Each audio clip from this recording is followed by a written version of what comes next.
Hello friend, જય શ્રી કૃષ્ણ. કેમ છો? આઈ હોપ તમે બધા મજામાં હશો. ઇલાસ કિચન 90માં તમારું સ્વાગત છે. ફ્રેન્ડ્સ, આજે આપણે બનાવીશું ગૌરી વ્રત માટે મીઠાઈ સિંગદાણા કોપરા પાક. ઘણા લોકો આ કોપરા પાકને માંડવી પાક પણ કહે છે અને ખોખા પાક પણ કહે છે. આ પાક નાના મોટા બધાને બહુ જ ભાવશે. કોઈ પણ વ્રતમાં તમે આ મીઠાઈ ખાઈ શકો છો.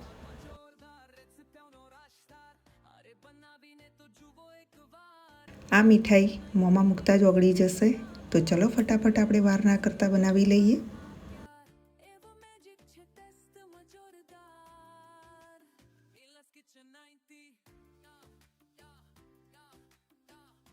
સૌથી પહેલાં આપણે કઢાઈ મૂકીશું ગેસ પર અને આપણે 400 ગ્રામ સિંગદાણા લઈશું. સિંગદાણાને સરસ રીતે આપણે શેકી લઈશું. ગેસની ફ્લેમને સૌથી પહેલાં આપણે મીડિયમ રાખીશું, પછી સ્લો કરી દઈશું. સિંગદાણાના ફોતરા ઉપર કાળા કલરની ડાઘી થઈ જાય ત્યાં સુધી આપણે શેકીશું.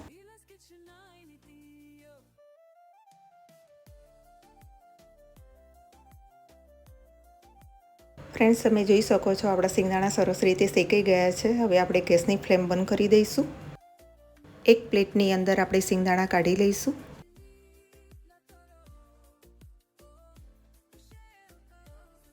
અહીંયા મેં એક થેલી લીધેલી છે કોટનની. હવે એ કોટનની થેલીના અંદર આપણે બધા સિંગદાણા નાખી દઈશું સરસ રીતે, અને પછી ગરમ ના લાગે એ રીતે આપણે એના ફોતરા કાઢી દઈશું. આ રીતે સિંગદાણાના ફોતરા કાઢવાથી આપણું કિચનનું પ્લેટફોર્મ બગડશે પણ નહીં અને ફોતરા આખા ઘરમાં ઉડશે પણ નહીં. એટલા માટે મેં આ થેલીના અંદર સિંગદાણા કાઢી લીધેલા છે અને હાથમાં ગરમ પણ નહીં લાગે. આ રીતે જરૂરથી ફ્રેન્ડ્સ તમે ટ્રાય કરજો. ફ્રેન્ડ્સ, તમારી પાસે ટાઈમ હોય તો તમે ઠંડા થયા પછી ફોતરા કાઢજો. હવે આપણે ચેક કરી લઈએ. આપણા સિંગદાણાના ફોતરા બધા નીકળી ગયા છે ફ્રેન્ડ્સ, તમે જોઈ શકો છો. હવે આપણે એક પ્લેટની અંદર કાઢી લઈશું. હવે આપણે મિક્સચર જારની અંદર ફાઇન પાવડર બનાવી લઈએ.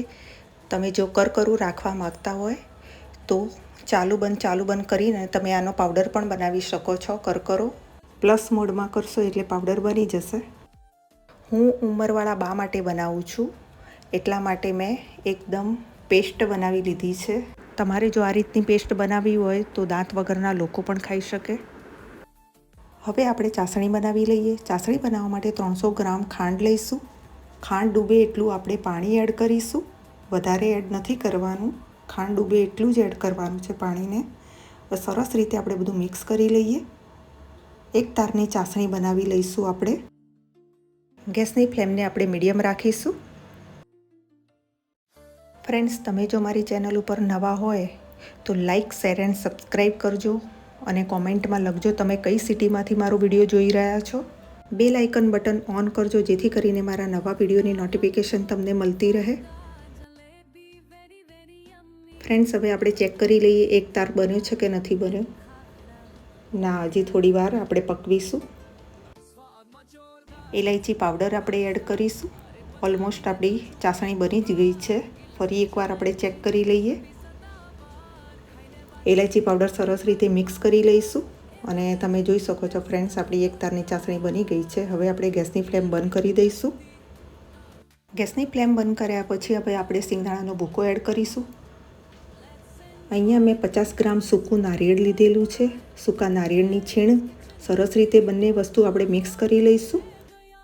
ફ્રેન્ડ્સ, તમે જોઈ શકો છો સરસ રીતે બધું મિક્સ થઈ ગયું છે અને પેન આપણું મિશ્રણને છોડવા માંડ્યું છે. તમે જોઈ શકો છો. હવે આપણે એક પ્લેટ લઈશું. પ્લેટની અંદર ઘી લગાવી દઈશું. પ્લેટની અંદર ઘી લગાવ્યા પછી મિશ્રણને પ્લેટમાં સરસ રીતે આપણે પાથરી દઈશું.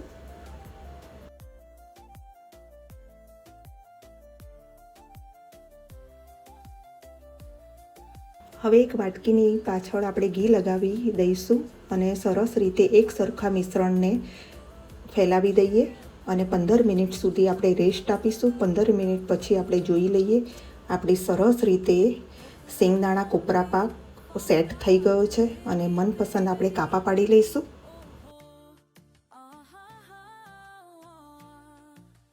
ફ્રેન્ડ્સ, તમે જોઈ શકો છો આપણે ગૌરી વ્રતમાં ખવાય એવી મીઠાઈ રેડી થઈ ગઈ છે.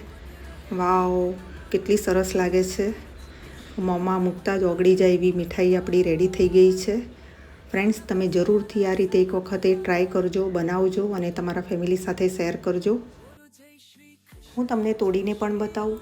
ફ્રેન્ડ્સ, તમે જોઈ શકો છો કેટલી સરસ સોફ્ટ બની છે. હવે આપણે એક ટુકડો ભગવાન આગળ મૂકી અને પછી આપણે ટેસ્ટ કરી લઈએ. વાવ, યમી યમી, બહુ જ મસ્ત બની છે ફ્રેન્ડ્સ. અને વિડીયો ગમ્યો હોય તો લાઇક, શેર એન્ડ સબસ્ક્રાઈબ કરજો. Bye bye. ફરી મળીશું બીજા વિડીયો સાથે. ત્યાં સુધી જય શ્રી કૃષ્ણ.